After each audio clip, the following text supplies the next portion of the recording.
अस्सलाम वालेकुम जी। नमस्कार, सत श्री अकाल एंड गुड इवनिंग। मैं हूं अर्ज़ू कासमी और आप देख रहे हैं पॉइंट ऑफ व्यू।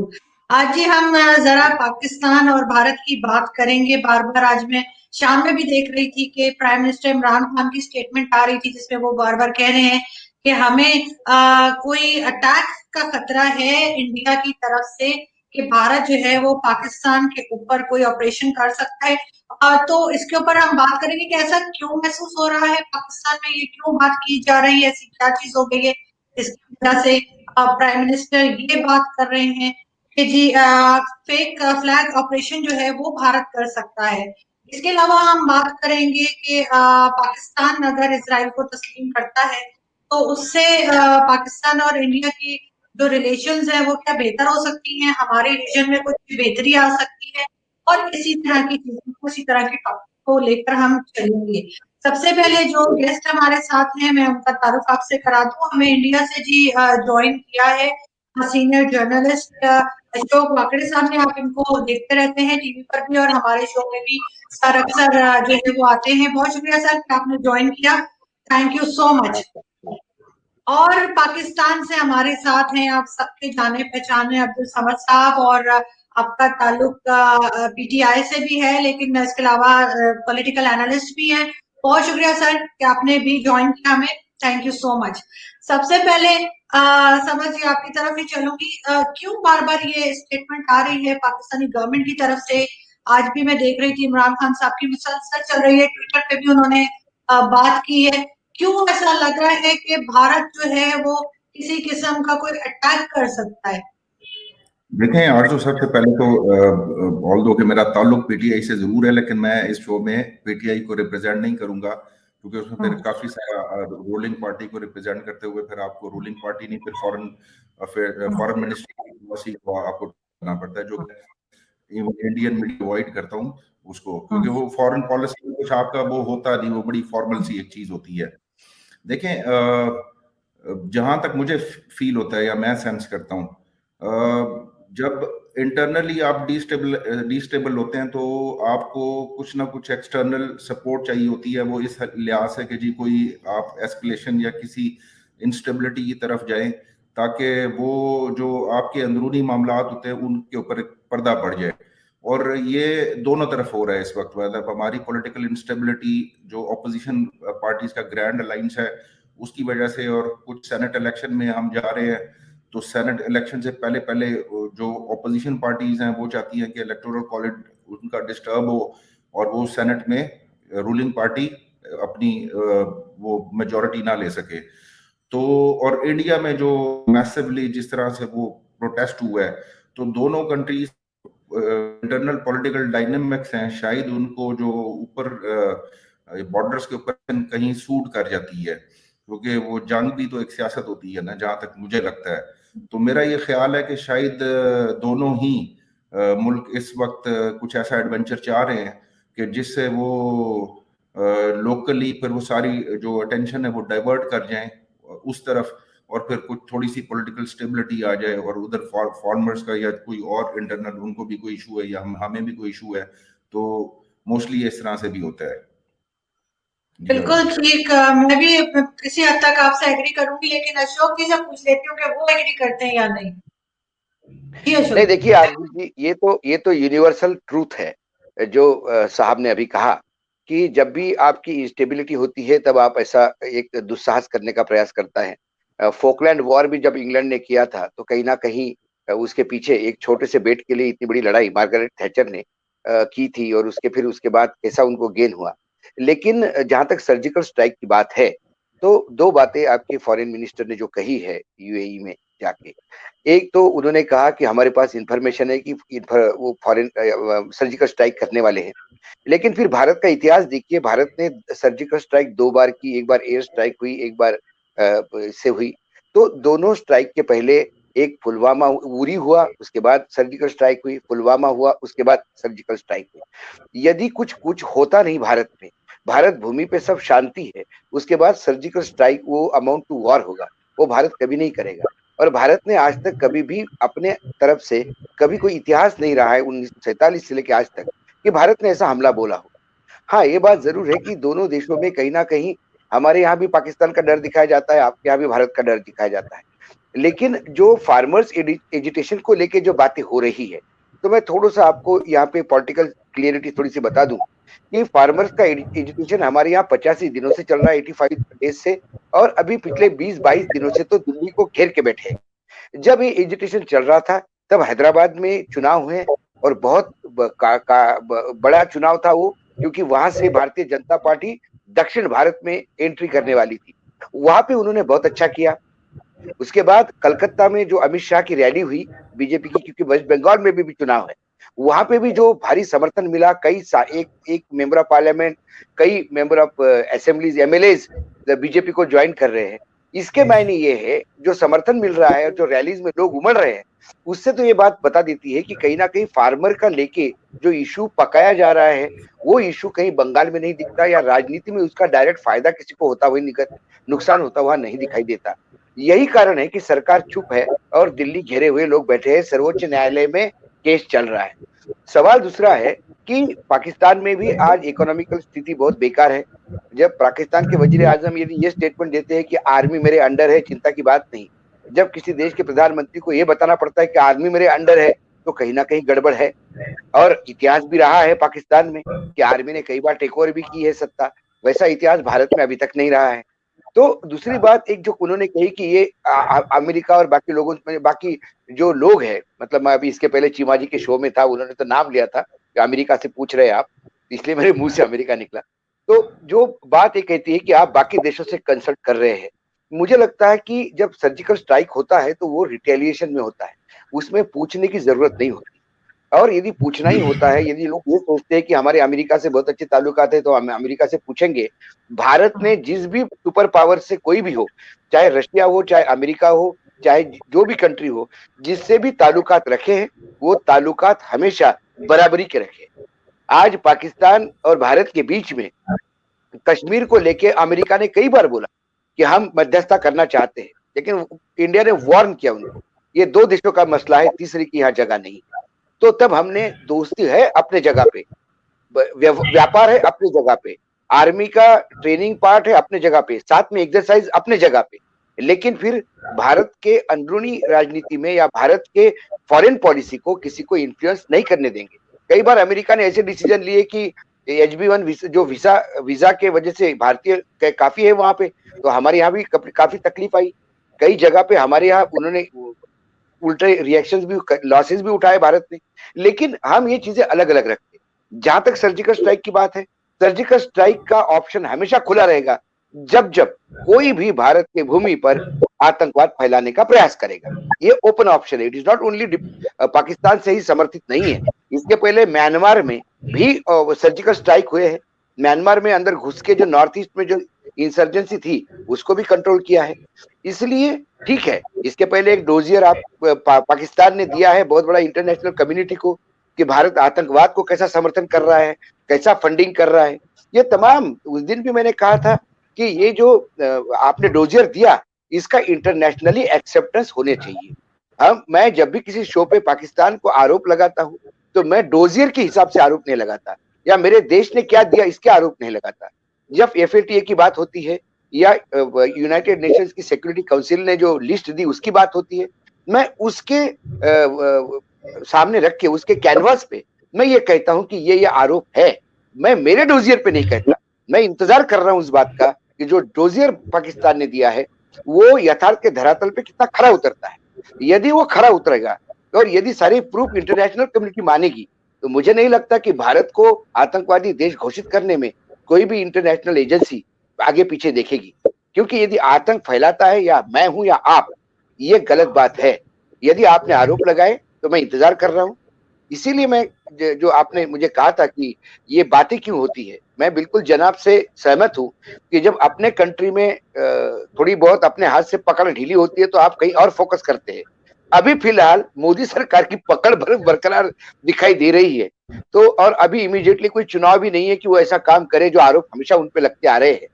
तो मेरा ये कहना है कि ऑल ऑफ अ सडन ये जो सब्जेक्ट निकला कि एयर स्ट्राइक होने वाली है, ये कहीं ना कहीं पाकिस्तान में जो उलट पुलट हो रही है, इकोनॉमिकल कंडीशन बहुत बेकार है। आपके वजीर आजम लगातार वर्ल्ड टूर पे लगातार गुहार लगा रहे हैं कि थोड़ा सा हमको कंसेशन दे दिया जाए जो लोन लिया है उसमें, और जो बड़े देशों ने लोन दिए है वो तो माफी करनी चाहिए उनको, क्योंकि कोविड के चक्कर में हमने बहुत बुरी तरह से इकोनॉमिकली हम वीक हो गए हैं। कई फ्रंट पे वो लड़ रहे होंगे, तो ये तमाम चीजों से वजह से वो उन्होंने किया। लेकिन मुझे ये हास्यास्पद लगता है, जब आप कुछ नहीं करोगे तो इंडिया क्यों स्ट्राइक करेगी? इसके पीछे कुछ तो कारण होना चाहिए। मैं आपको मैं बिल्कुल समझ आपकी तरफ आती हूँ, लेकिन समझ आप बिल्कुल रिप्लाई करें, लेकिन साथ ही आप ये भी बताइएगा एज अ पॉलिटिकल एनालिस्ट, आपको क्या लगता है कि वाकई में आप समझते हैं कि भारत को इस तरह की बात कर सकता है? दूसरा, यूनाइटेड नेशन की गाड़ी पर फायरिंग की पिक्चर्स आई थी कि गाड़ी पे जो है किसी ने फायर किया है और उसको पाकिस्तान ने कहा था कि भारत ने किया है, लेकिन भारत उसको जाहिर डिनाई कर रहा है। उस खबर को भी आप कैसे देखते हैं? चले पहले तो मैं थोड़ा सा रिस्पॉन्ड करना चाहूंगा अशोक साहब को। अच्छा, मैं क्योंकि पॉलिटिक्स में हूं और पीटीआई का फाउंडिंग मेंबर हूं, ये पॉलिटिकल स्टेटमेंट्स जो अशोक साहब ने दिए हैं, ये अगर मैंने टो करना हो ना अपनी फॉरेन पॉलिसी को, तो बड़ा आसान होता है पॉलिटिकल स्टेटमेंट्स देना कि हम सवर्न कंट्री है, डिग्निफाइड है, हमारे ऊपर कोई, हम किसी से इनटेक नहीं लेते, कोई डिक्टेशन नहीं लेते। ये वो रिवायती बातें होती है कि जो हम करते हैं, मगर ट्रैक 2 में या बैकग्राउंड में कुछ और चल रहा होता है। अब ये अशोक साहब कह रहे हैं कि इनको अप्रूवल लेने की जरूरत नहीं है किसी सर्जिकल स्ट्राइक की सूरत में, अगर इन्होंने सर्जिकल स्ट्राइक करनी है। मैं आपको इसका एक बड़ा इंटरेस्टिंग फैक्ट बताता हूँ, हिस्टोरिकल फैक्ट, कि मुंबई अटैक्स जब हुए तो मुंबई अटैक्स के बाद ये एक डेफिनेट सी बात थी कि इंडिया में बहुत ज्यादा गुस्सा पाया जाता था और वो सर्जिकल स्ट्राइक्स के लिए बिल्कुल रेडी थे।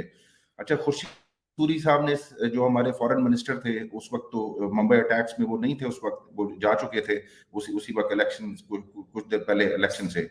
तो एक अमेरिकन एक डेलीगेशन आया इंडिया से होके पाकिस्तान, जिनमें उनके सेनेटर्स भी थे और ओबामा एडमिनिस्ट्रेशन के भी कुछ लोग थे वो उनकी पार्टी के।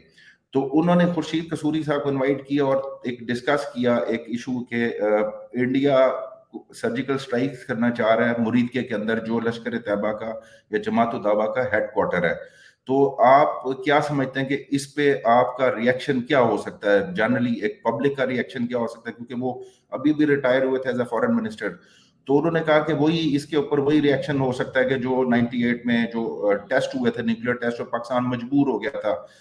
अब ये बात उसने फिर वो कसूरी साहब अपनी बुक में मेंशन करते हैं कि उन्होंने प्रिंसिपल सेक्रेटरी जो थे प्रेसिडेंट के, कोई लेफ्टिनेंट जनरल, उनको भी वो इन्फॉर्म किया कि मेरे से एक डेलीगेशन ने ओपिनियन, उस प्रेसिडेंट से भी मिले और उन्होंने डिस्कस किया। तो उस वक्त क्योंकि अमेरिका उधर लड़ा था अफगानिस्तान के अंदर और पाकिस्तान के ऊपर सर्जिकल स्ट्राइक होता मुंबई अटैक्स के बाद, तो पाकिस्तान की सारी अटेंशन जो होती वो एस्केलेशन की तरफ जाती और अटैक को करे, वो अमेरिका को सूट नहीं करता था। सर्जिकल स्ट्राइक्स आप जब भी करते हैं, आपके जो अलाइज या जो आपके जिनके साथ जैसे अमेरिका के साथ इंडिया के रिलेशन है, या बाकी जो आपके जिनको आप दोस्त कहते हैं डिप्लोमेटिकली, जिनको जो आपके लाइज है, उनसे उनको आप कॉन्फिडेंस में लेते हैं। तो कॉन्फिडेंस में लेना, और अभी इसी को इस तरह से मैं आपको बता देता हूँ कि जब अभिनंदन का वाकया हुआ तो प्राइम मिनिस्टर साहब ने फ्लोर ऑफ द हाउस पे तो जो आके कह दिया, फिर उसके बाद जो दो स्टेटमेंट्स आई, जो हमारी अयाज सादिक साहब की स्टेटमेंट थी। अब मेरी जो उस वक्त मेरी जो पर्सनल इंफॉर्मेशन थी जो हमें वैसे मिल जाती है, वो ये था कि जो मैं आपको यहाँ पे शेयर कर देता हूँ कि मोहम्मद बिन सलमान की तरफ से एक मैसेज कन्वे हुआ हमारे प्राइम मिनिस्टर को, और उन्होंने ये बताया, उनको टाइम फ्रेम के इस दिन तक अगर ये ना हुआ, क्योंकि इंडियन एक किसी का पायलट अगर आप ले लेते हो, और उन्होंने जो बाज़ औक़ात एस्केलेशन जो होती है ना, वो पब्लिक के गुस्से के को काउंटर करने के लिए भी होती है, कि उनको काम करने के लिए, कि जाहिर बात है इंडिया में एक बहुत गुस्सा था कि हमारा पायलट कैप्चर कर लिया है। तो कुछ एस्केलेशंस को बचाने के लिए, जंग को बचाने के लिए आप कुछ ऐसे स्टेप्स लेते हैं, चाहे वो आप मजबूरी में ले रहे हो, बट उसको आप जो पब्लिक स्क्रीन पे आप आके या एड्रेस करेंगे तो उनको ये कहेंगे कि जी पीस जेस्चर के तौर पे हमने किया, जबकि उसके पीछे आपकी कई मजबूरियां होती हैं।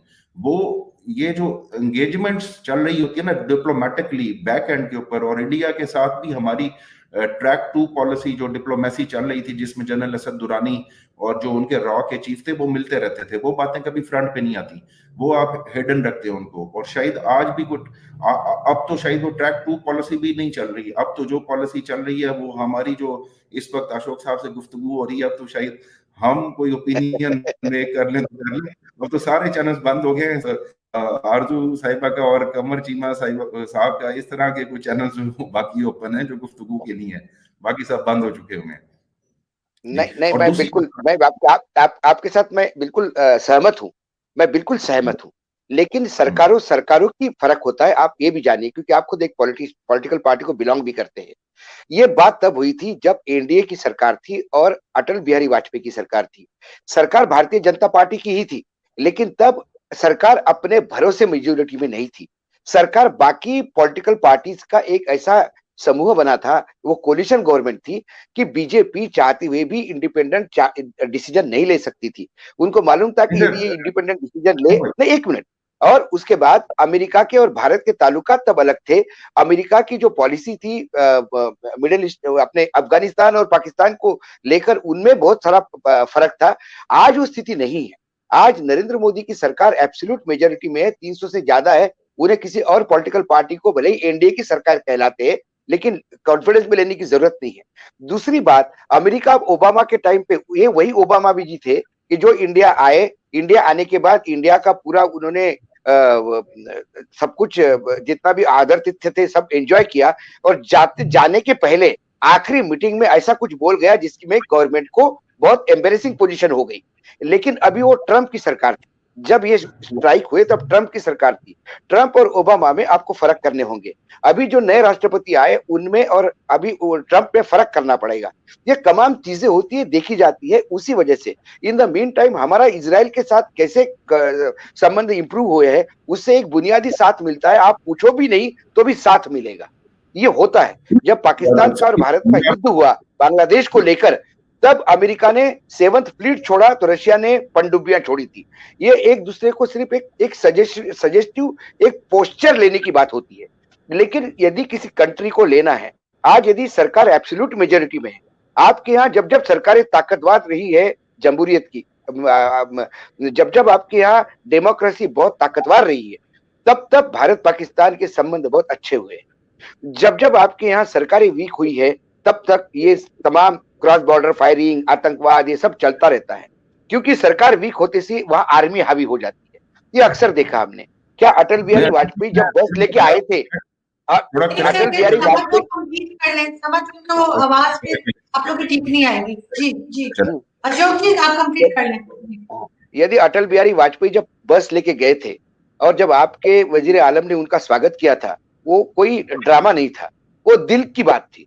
लेकिन उनको भी मालूम नहीं था कि पीछे कारगिल हो रहा है, क्योंकि कहीं ना कहीं सरकार और आर्मी में वो दुराव था। और उसके बाद तो फिर वो डिक्टेटर आ गए, उसके बाद वो डिक्टेटर नेता बन गए, अब वो एकदम सजायाफ्ता बाहर, देश के बाहर है। ये तमाम चीजें पाकिस्तान ने देखी है। इसलिए मैंने कहा कि दोनों देशों की स्थितियां अलग है, दोनों देशों की पॉलिटिकल पार्टी जो है वो कितनी ताकत के साथ बढ़ती है।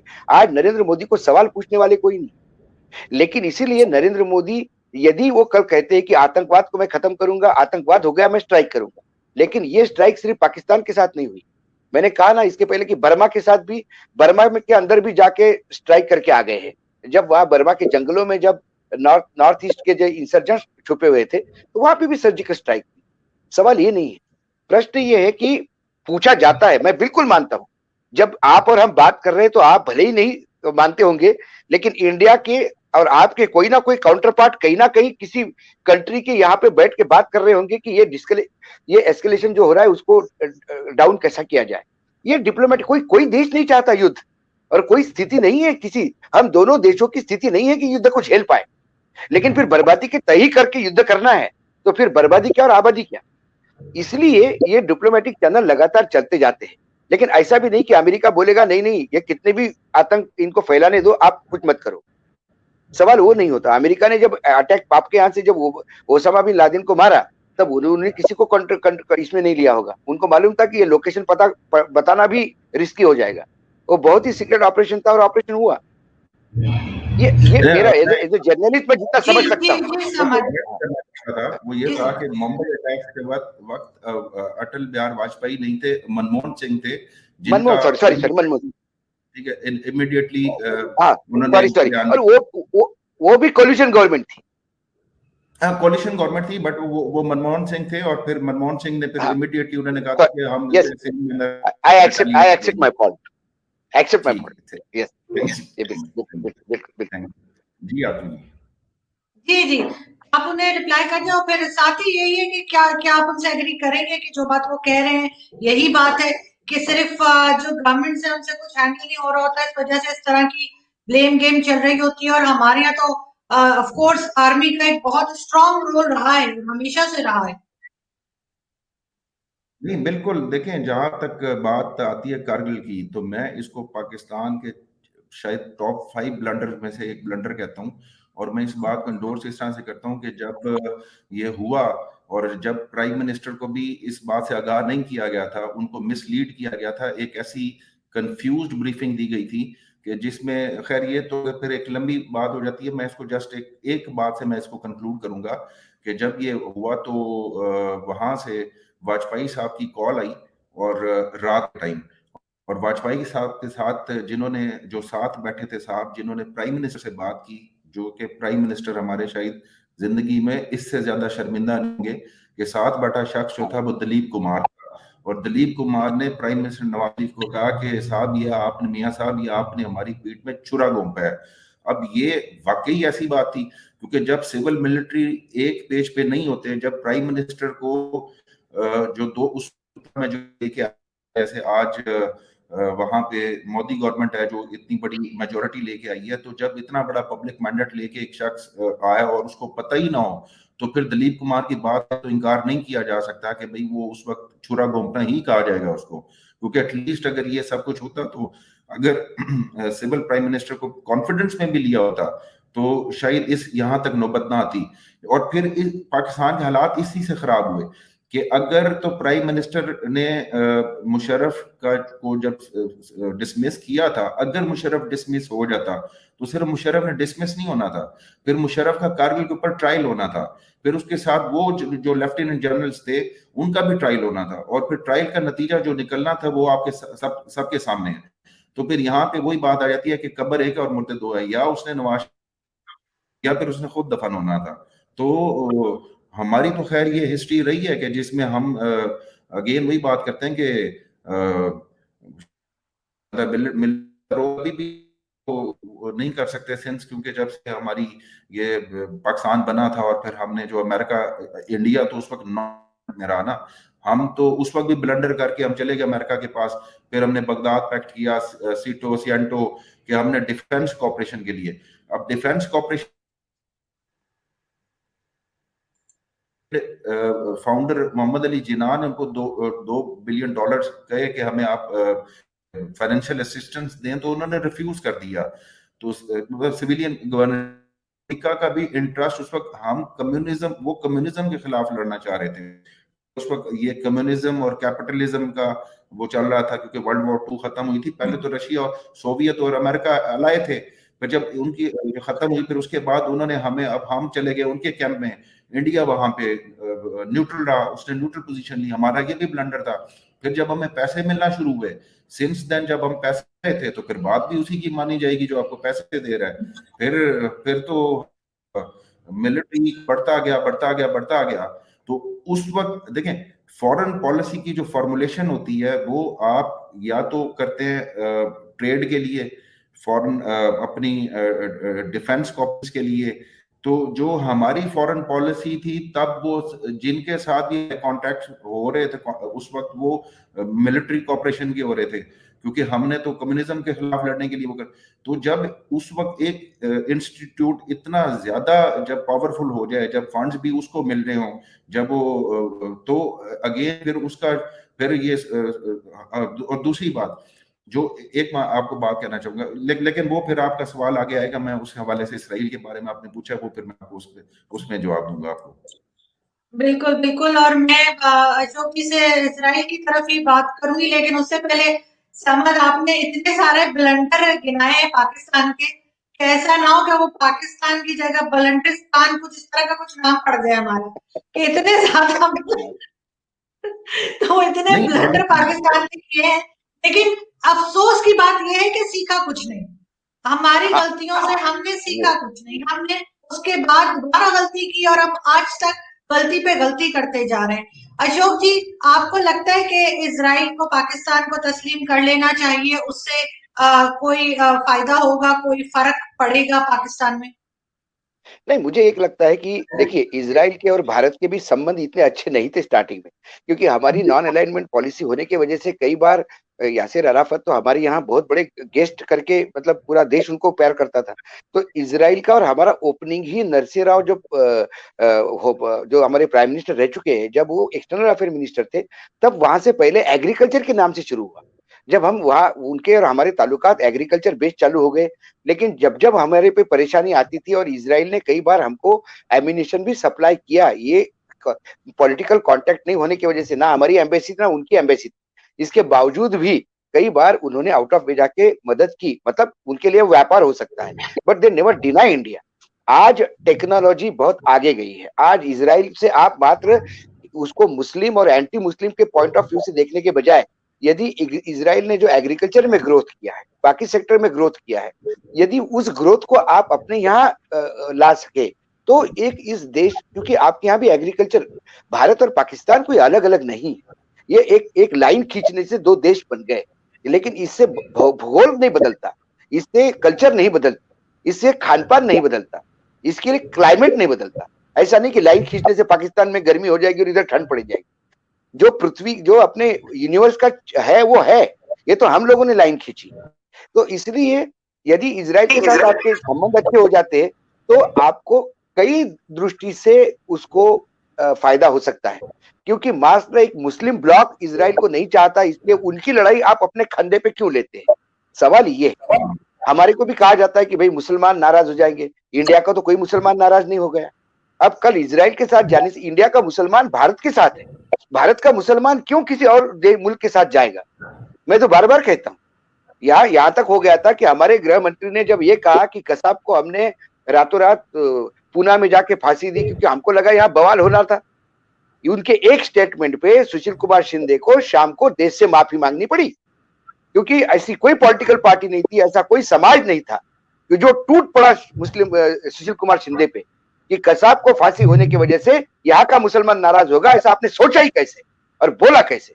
और शाम तक उन्होंने माफी मांगी, क्योंकि पाकिस्तानी जो आतंकवादी आए थे, बॉम्बे का हमले का जिक्र हुआ, उनको कब्रिस्तान तक नसीब नहीं हुआ, भारत के मुसलमानों ने कब्रिस्तान देने को मना कर दिया। तो भारत का मुसलमान जितना भारत के साथ है, शायद जितना आपका मुसलमान आपके साथ है, मेरा भारत का मुसलमान पहला वो भारत का सिटीजन है, वो लड़ता है हमसे, वो जो भी डिफरेंसेस होंगे वो भारत में होंगे और उसको पूरा अधिकार है, वो लड़ता है। हमारे यहाँ मुस्लिम बेस्ड पॉलिटिकल पार्टीज है, एक एक नहीं, तीन तीन चार चार मुस्लिम बेस्ड पॉलिटिकल पार्टीज है जो मुस्लिम के नाम से ही पार्टी चलाती है, और वो चुनाव भी जीतते हैं, उनके कैंडिडेट भी होते हैं, और लोकसभा में वो ललकारते भी है। कभी लोकसभा में किसी के ऊपर हाथ नहीं उठाया गया या किसी के ऊपर पत्थर नहीं फेंका गया कि आपने ऐसा क्यों कहा। बहुत वोकल बोलने वाले लोग, सर्वोच्च न्यायालय को क्रिटिसाइज करने वाले लोग हैं। तो ये सोच जो है कि ये मुस्लिम ब्लॉक से अलग हो जाएंगे, अभी ये मुस्लिम ब्लॉक और हिंदू राइट और लेफ्ट और मुस्लिम और एंटी मुस्लिम ये सोचने का, या क्रिश्चियन लॉबी सोचने का समय चला गया।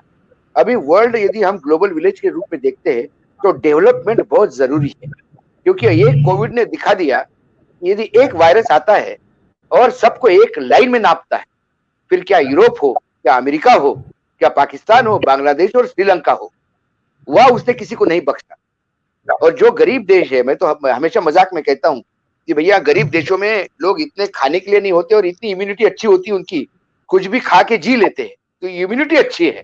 तो वायरस हमको तो कुछ नहीं कर पाया, और जिनका लाइफस्टाइल बहुत अच्छा था, जो बिल्कुल बहुत बड़े बड़े देश थे, वह वायरस ने तबाही मचा दी।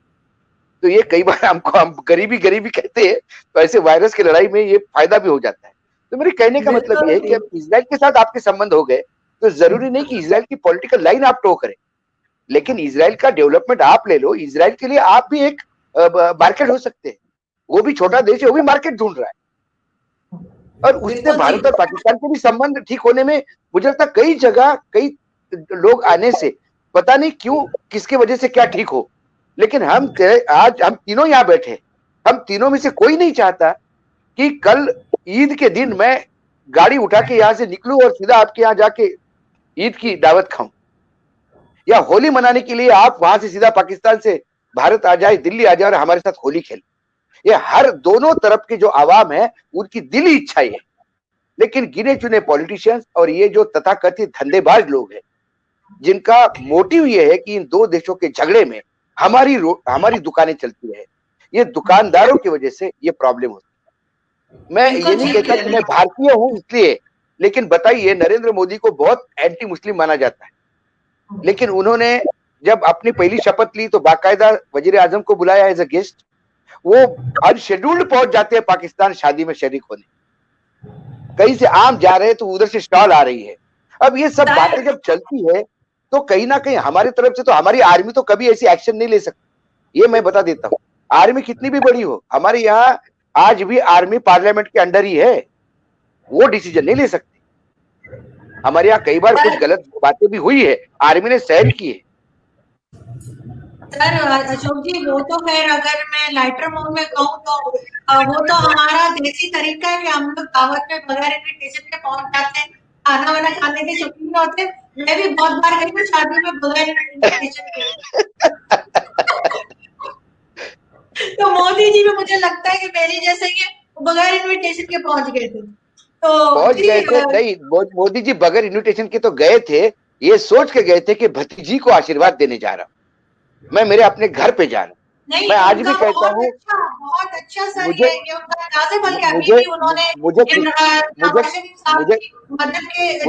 कहा कि आजकल आप मुझे किसी ने कहा कि आजकल आप बहुत पोर्टल पे जाते हो पाकिस्तान की, क्या बात है? तो मैंने बोला वो आरजू जी की वजह से शुरुआत हुई। तो बोले आरजू को कहाँ से जानते हो? मतलब बहन है मेरी, जैसे हिंदी पिक्चरों में होता है भाई बहन बिछड़ जाते मेले में, मतलब पता नहीं 1947 के मेले में पूर्वज बिछड़ गए थे, अब वो टेलीविजन पे मिलती है। बिल्कुल तो ये तो होना ही है, वो तो होना ही है सर, बिल्कुल। वो कुंभ के मेले में खो गई थी मैं। लेकिन ये है कि मैं भी कह लूं कि मोदी जी ने अभी लेटर भी लिखा है नवाज शरीफ साहब को उनकी मदर की डेथ पे, जो कि बहुत अच्छा उन्होंने गेस्चर दिखाया। आई रियली अप्रिशिएट दैट कि वो एक इंसान के तौर पे वो एक बहुत अच्छे इंसान, मतलब मुझे देखो उनमें उस तरह के लेटर की वजह से। जी समद, इजराइल पे आप क्या कहेंगे? देखें, इसराइल को एक्सेप्ट ना करके मैं ये कहूंगा कि मुसलमानों ने या मुसलमानों की अक्सरियत ने वही गलती की कि जब तालिबान आए थे तो तालिबान को जब पाकिस्तान, सऊदी और यूएई ने एक्सेप्ट किया, और जो कि चाइना एक्सेप्ट करने वाला था, तो जब बामियान के मुकाम के ऊपर उन्होंने वो जो बुद्धा के मुजस्मे गिराए थे, तो जापान उसमें बड़ा रेजिलियंट था, वो चाहता था कि ये ऐसा ना हो, मगर उनके पास कोई कम्युनिकेशन सोर्स नहीं था, वो फिर पाकिस्तान को आगे करते थे। अच्छा, उस वक्त क्योंकि जब एक रजीम आई और जो 90% अफगानिस्तान के ऊपर रूल कर रही थी, तो तब अगर दुनिया उनको रिकॉग्नाइज कर लेती तो शायद जब ये उसामा बिन लादेन का ये वाकया हुआ, 9/11 हुआ, या वहां से अगर कोई टेररिस्ट कैंप थे तो हम उनको एंगेज करती थी, उनके वहां पे एम्बेसीज होती, वो उनको प्रेशराइज कर सकती थी या एंगेजमेंट किसी लेवल पे हो सकती थी। लेकिन जब वो 9/11 हुआ तो किसी लेवल पे किसी एम्बेसी का उनसे कोई कांटेक्ट ही नहीं था। ऑल्दो कि फिर हमने ये देखा कि अब जाके अमेरिका ने फिर कतर में ऑफिस खुलवाया, फिर उनसे एंगेजमेंट की, अब वो पाकिस्तान भी आते हैं, वो अमेरिकन से भी मिलते हैं।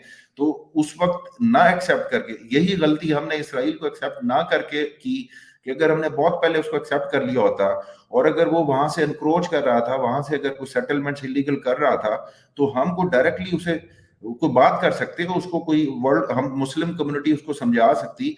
लेकिन वो यूनिलैटरली जो भी लेता जा रहा था वो करता जा रहा था। एक तो हम वहां, अच्छा, ट्रैक 2 चैनल जो हमारा इसराइल के साथ भी हमने एंगेज किया कि हमारा फॉरेन मिनिस्टर खुर्शीद कसूरी गया और वहां पे जाके उनके फॉरेन मिनिस्टर से मिला, और वो भी एक डेलीगेशन से हमने बात की, क्योंकि उसको भी बड़ा सीक्रेट रखा गया, एयरपोर्ट की लाइट्स बंद कर दी कि कहीं।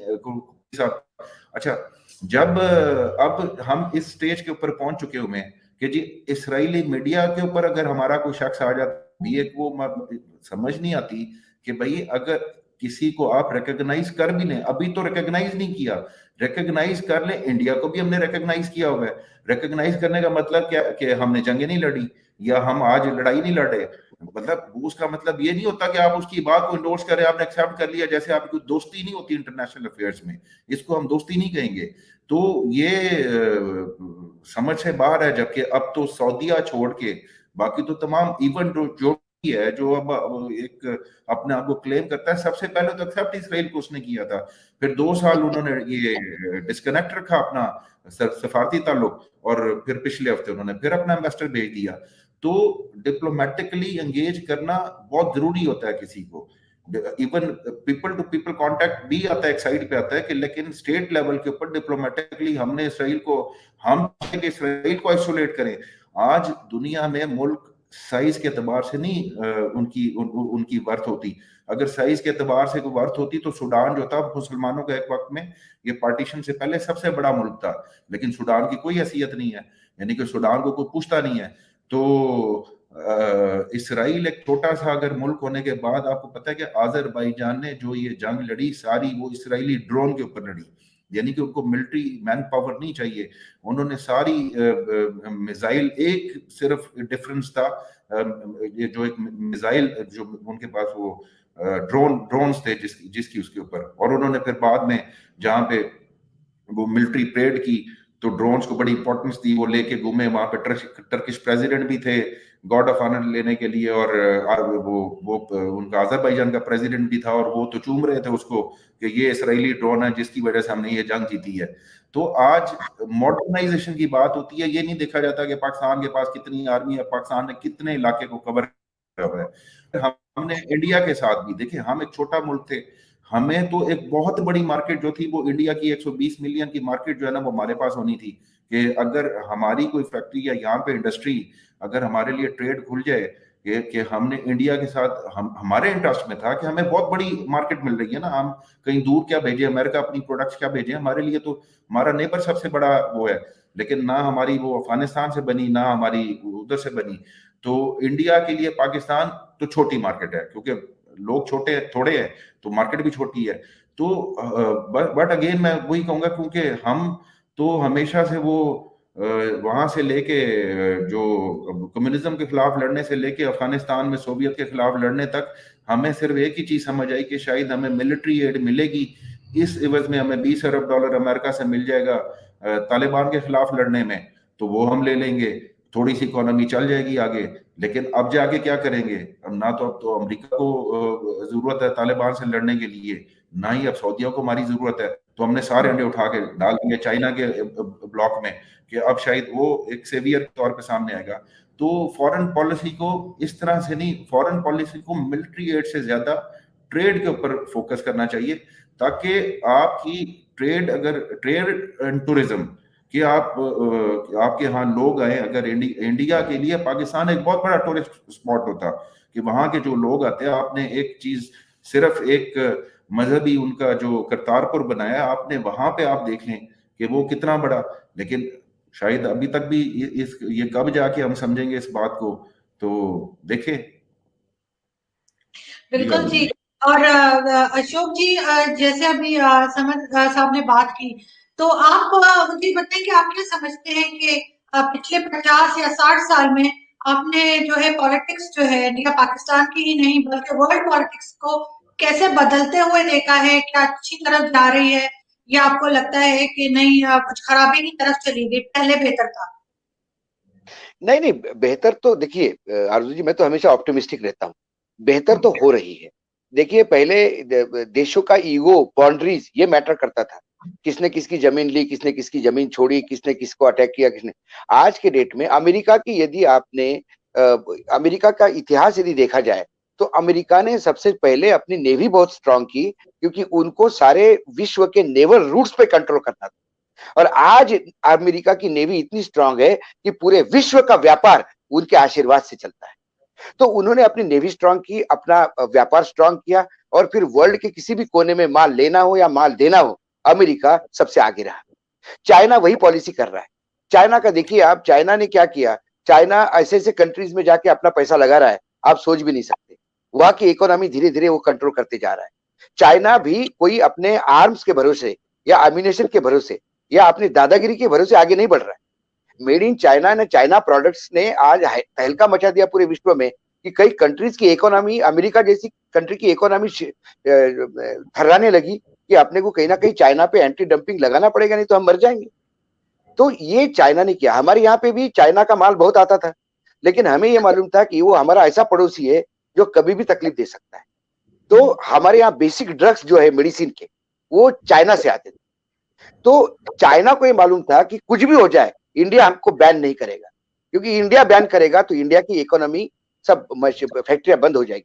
लेकिन हमारे यहाँ एक दूसरा बी रूट पहले से खुला हुआ था, और उसका एडवांटेज ये मिला कि ये चाइना के साथ खटपट बढ़ने के बाद जैसे ही हमारे यहाँ चाइना का माल बैन होने लगा, उसके बाद हमारा फार्मा इंडस्ट्री बिल्कुल बंद नहीं हुई। On the other hand pharma में हमने वर्ल्ड सप्लायर, कोविड के चक्कर में हमने वर्ल्ड के बड़े सप्लायर के रूप में उभरे। तो आपको हमेशा जब आप पॉलिटिकल हित साधते, पॉलिटिकल डिसीजन लेते हैं, तो आपको आपका इकोनॉमिकल हित पहले साधना चाहिए। ब्रिटेन ने, पूरे लोग कहते थे sun never sits on the British empire, तो ब्रिटेन जमीन सिर्फ बढ़ाता गया, अपना कंट्रोल बढ़ाता गया वर्ल्ड पे, सिर्फ व्यापार के लिए। उन्होंने व्यापार से शुरू किया था, पूरे टाइम व्यापार करते रहे, और सारा दुनिया का माल बटोर के अपने जगह बैठ गए। जब जब दुनिया खोखली हो गई, वो इंडिया व्यापार करने आए थे, बाकी जगह व्यापार करने गए, वो जमीन कब्जाने कहीं नहीं गए, किसी देश पे कंट्रोल करने नहीं गए। व्यापार के चक्कर में, व्यापार अच्छा होना चाहिए इसलिए वो समुद्र कब्जा करते रहे, सरकारें कब्जा करते रहे, और देखते देखते पूरा इंडिया का कब्जा कर। तो उनके लिए व्यापार था। तो उनसे हमको सीखने की, इतना तो सीख सकते हैं, उतने इतने साल हम पे राज किया, हमने अपना व्यापार देखना चाहिए था।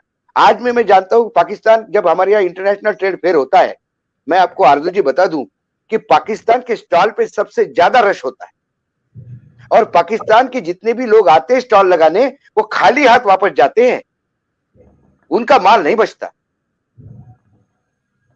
जब बड़ा रश दिखते तो मैं बोलता हूं अच्छा पाकिस्तान का स्टॉल उधर है, बोले हाँ वो पैविलियन पाकिस्तान का है। तो पाकिस्तान में हैंडीक्राफ्ट, पाकिस्तान का बाकी चीजें जो यहाँ मैं एग्जीबिशन में देखता हूँ, वो वर्ल्ड पे रूट करता है। इंडिया, सही कहा जनाब भाई साहब ने, इंडिया इतना बड़ा मार्केट है, काय को दूसरे को चांस दो। और ये सारी चीजें यदि मिल के रहती, मैं बोलता हूँ कश्मीर मसला है, ये कश्मीर मसला साइड को रख के भी बाकी बातों में तो बातें हो सकती थी। अटल बिहारी वाजपेयी की सरकार यही तो कहती थी कि कश्मीर पे बात चलती रहेगी, लेकिन बाकी तो रास्ते खोले, एक दूसरे के यहाँ लोग आए जाए, हम बस भेजे, आप बस भेजो, आप व्यापार करो, हम व्यापार करें, आपके यहाँ के बच्चे हमारे यहाँ पढ़ने जाए, हमारे यहाँ के बच्चे आपके यहाँ पढ़ने जाए। अभी भी सर लेकिन मेडिकल फैसिलिटीज के लिए बच्चे जाते हैं, लेकिन आरजू जी ये बात मानिए, आपके यहाँ पे भी कुछ पॉलिटिशियन, पॉलिटिकल पार्टीज की दुकानें मात्र इसलिए चल रही है कि उनको भारत के खिलाफ आग उगलने से ही लगता है वोट मिलते हैं। इस वजह से घूम फिर के वो इंडिया को विलन बनाते हैं। मतलब आपके पार्लियामेंट में मोदी हाय हाय के नारे लगना, मतलब ये मैंने किसी देश के पार्लियामेंट में विश्व में नहीं देखा कि किसी और वजीर आजम के नारे आपके पार्लियामेंट में लगते हैं कि नरेंद्र मोदी हाय हाय। नरेंद्र मोदी हाय बोलने से नहीं होगा, वहां चिल्लाने से कोई नरेंद्र मोदी को फर्क नहीं पड़ेगा। आप अपने देश में इतना ये करिए, डेवलपमेंट करिए, और डेवलपमेंट के लिए कौन मना करेगा। कोई भारत का कोई प्रधानमंत्री, मतलब जवाहरलाल नेहरू से लेकर नरेंद्र मोदी तक, किसी ने ऐसा नहीं होगा कि किसी ने दोस्ती का हाथ नहीं बढ़ाया होगा। लेकिन पता नहीं ये क्यों एंटी मुस्लिम हो जाता है, कुछ किसी को एंटी मुस्लिम बोल देंगे। तो हमारे यहाँ का कोई मुसलमान ऐसा पाकिस्तान जाके नहीं बोला कि भाई साहब हमको बहुत तकलीफ हो रही है वहां पे। ऑन द अदर हैंड जो पाकिस्तान, इंडिया से वहां मुसलमान गया है पाकिस्तान में, वो आज भी सेकेंडरी स्टेटस पाता है ये, लेकिन हम उस पर भी बात नहीं कर रहे। मैं जो सर कह रहे हैं मैं बिल्कुल इससे करता हूँ कि टूरिज्म से लेके बाकी तमाम चीजें थी जो पाकिस्तान इतना बड़ा हब हो सकता था। अरे समय ये भी आता कि भारत और पाकिस्तान की कंबाइंड क्रिकेट टीम चलती, और वर्ल्ड की कोई कंट्री की क्रिकेट टीम साथ में नहीं होती सर। लेकिन दोनों तरफ से बात होती है ना, एक तरफ से तो नहीं हो सकता। कैसे भी हिंदुस्तान करे, पाकिस्तान ना करे, या पाकिस्तान करे हिंदुस्तान ना करे। चीज हमारा लास्ट कमेंट आपका।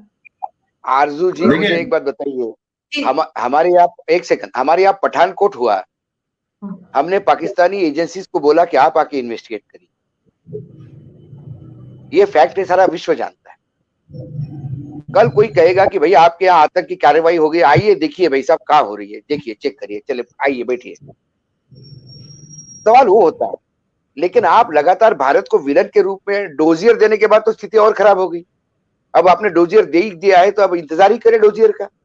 ये डोजियर एक्सेप्टेंस कहाँ होता है? जिस दिन वर्ल्ड एक्सेप्टेंस करेगा उस दिन भारत भी आतंकी देश करार हो जाएगा, क्योंकि भारत को कोई ज्यादा प्रेम थोड़ी है, सभी अपने अपने जगह पे बैठे हुए हैं। लेकिन यदि बातचीत करनी है तो वो लोगों का 1 to 1, लोगों का पीपल टू पीपल कांटेक्ट होना जरूरी है, कल्चरल डिप्लोमेसी होना जरूरी है, और हर चीज में कश्मीर का राग लाना भी जरूरी नहीं। जितने पाकिस्तान के लोग, पाकिस्तान के नेता कश्मीर के लिए चिंतित है, वो अपने देश के लोगों के लिए चिंतित रहे तो ज्यादा अच्छा है। कुछ जो यहाँ लोग हैं श्रीनगर में, और जो जिसके लिए वहां आंसू बहाए जाते हैं, जितना आंसू तो श्रीनगर में भी नहीं बहता होगा।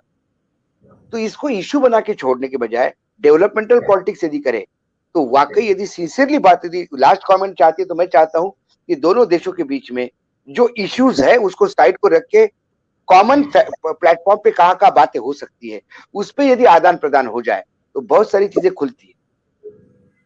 बिल्कुल जी समझ।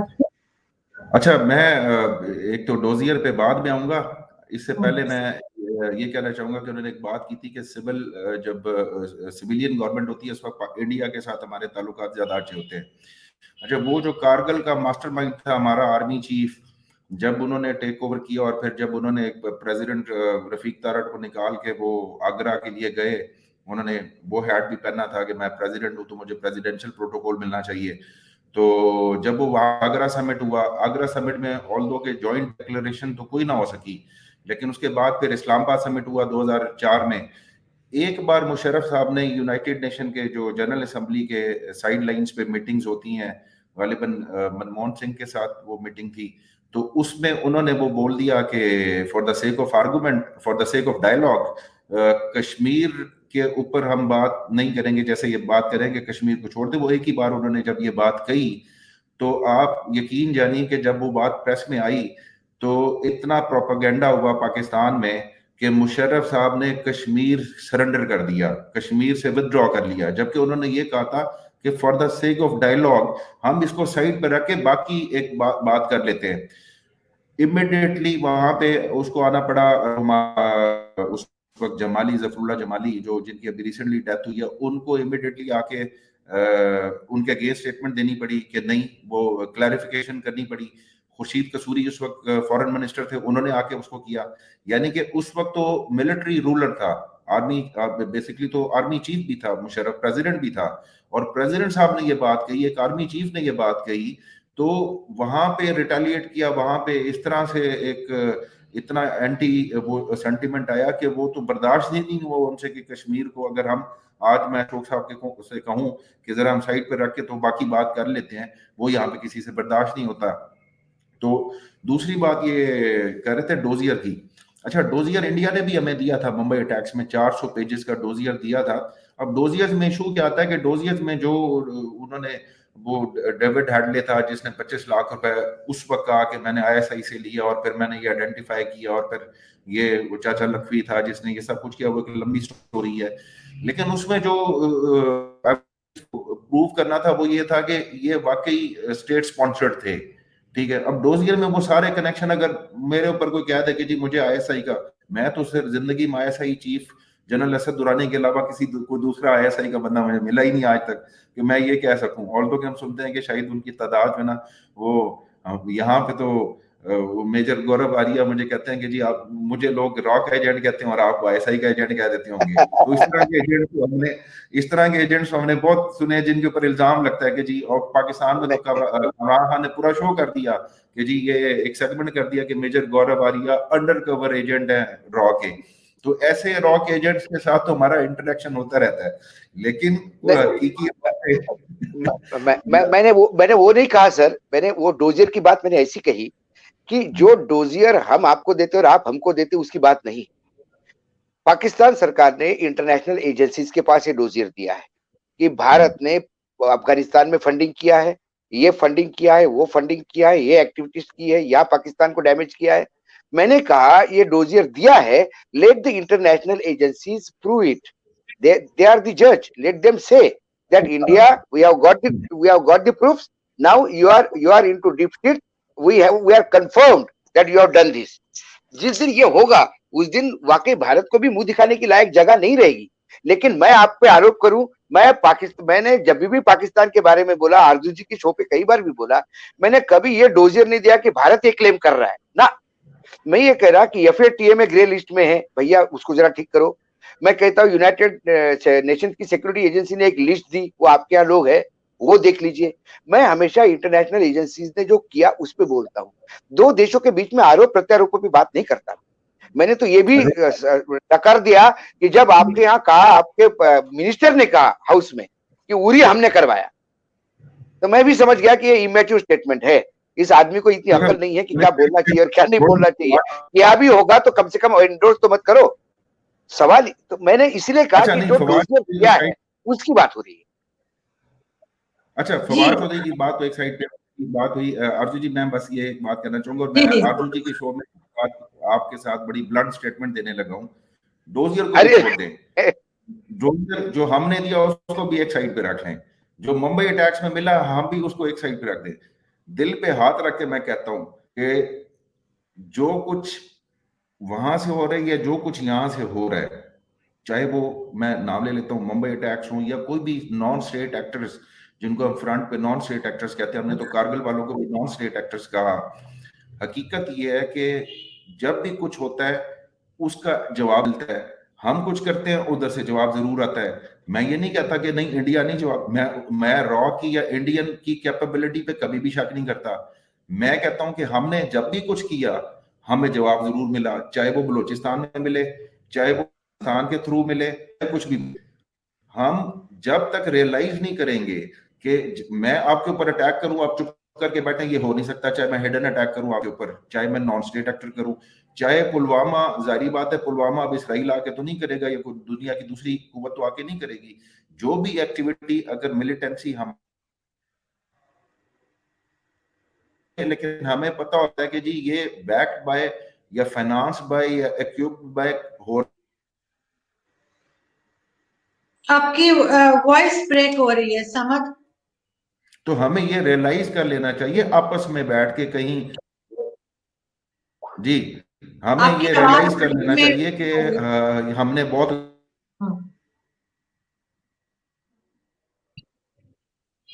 जी आ रही है आपको आवाज? अब थोड़ी सी आई है जी, बात कीजिए। जी, हमें अब एक सेल्फ रियलाइजेशन की तरफ जाना चाहिए। हमने जो इंडिया के साथ करना था हमने कुछ साथ बहुत कुछ कर लिया। अब जाके हमें जितना करता जाएगा ये 100 साल भी कहीं जाके रियलाइज कर लेना चाहिए और कहीं जाके इस चीज को खत्म कर लेना चाहिए। क्योंकि लड़ाई से तो बात, या वो लड़ाई आप सीक्रेटली लड़े तो वो लड़ते रहेंगे, अटैक्स होते रहेंगे, इन्फिल्ट्रेशन भी होती रहेगी, पाकिस्तान भी कहता रहेगा कि जी हमने नहीं किया, हमारी रोजियर्स भी आते रहेंगे, फिर इसी तरीके से चलता रहेगा। बिल्कुल ठीक आप कह रहे हैं कि इस चीज को कहीं ना कहीं पे हमें रोकना होगा, कहीं ना कहीं हमें एक दूसरे के ऊपर ब्लेम गेम जो चलती है वो खत्म करनी होगी और आगे बढ़ना पड़ेगा, ताकि हम ना सही एटलीस्ट जो नेक्स्ट जनरेशन है वो ये चीजें फेस ना करें। बहुत शुक्रिया आप दोनों का कि आप लोग आए, और जैसे आपने बात की मेजर गौरव की, तो as long as I know him, जो उनके साथ शोज किए हैं, और तो अगर रॉ एजेंट्स ऐसे होते हैं जो इतने अच्छे गाने गाते हैं, उनकी तो वीडियो भी है, उन्होंने कोई गाना भी गाया है यूट्यूब पे, और इतनी अच्छी बातें करते हैं, तो आई विश के पूरा इंडिया ही रॉ एजेंट होता। और अगर समझ जैसे इतने समझदार किस्म के ISI वाले होते हैं, तो आई विश कि पूरा पाकिस्तान ISI हो जाए।